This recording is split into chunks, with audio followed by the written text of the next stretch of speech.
এই ভিডিওতে আমরা আইড্রপার টুলটা শিখব। আচ্ছা, আইড্রপার টুলটা কোনটা আমি একটু দেখাই। এখানে দেখতে পাচ্ছেন যে এখানে এটা হলো আইড্রপার টুল। তো আইড্রপার টুলের কাজ হলো কালার সিলেক্ট করা, আর কিছুই না, ঠিক আছে। আপনার ছবিতে মাঝে মাঝে আমাদের যখন আমরা এডিটিং করব বা ডিজাইন করব, তখন আমাদের প্রয়োজন হবে কোনো একটা এলিমেন্ট বা কোনো একটা জিনিসের বা কোনো একটা সাবজেক্ট বা অবজেক্টের নির্দিষ্ট কালার। যেমন এখানে আপনি দেখতে পাচ্ছেন ফটোশপ আপনাকে দেখিয়ে দিচ্ছে যে সে নির্দিষ্ট একটা জায়গার কালার আর কি সিলেক্ট করছে, ঠিক আছে। তো এটা কিভাবে কাজ করে, এটা যখন আপনি সিলেক্ট করবেন, এটার নাম হলো আইড্রপার টুল। এটার ভিতরে ক্লিক করলে অনেকগুলো কিছু আছে, কিন্তু এগুলোর খুব একটা প্রয়োজন নাই। আমি আপাতত আইড্রপার টুলটাই আপনাদেরকে শিখাচ্ছি। তো এখানে দেখতে পাবেন, এখানে একটু খেয়াল রাখবেন, এখানে কালার চেঞ্জ হবে, ঠিক আছে।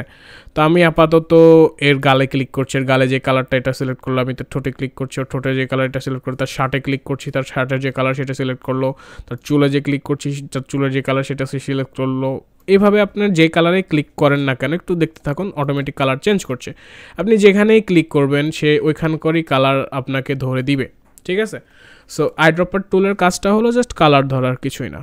তো এই হলো আজকের ভিডিওটা, আর এতটুকুই। এখানের বেশি বিগ সায়েন্স কিছুই নাই। পরবর্তী ভিডিও দেখার আমন্ত্রণ রইল। ভালো থাকবেন। আল্লাহ হাফেজ।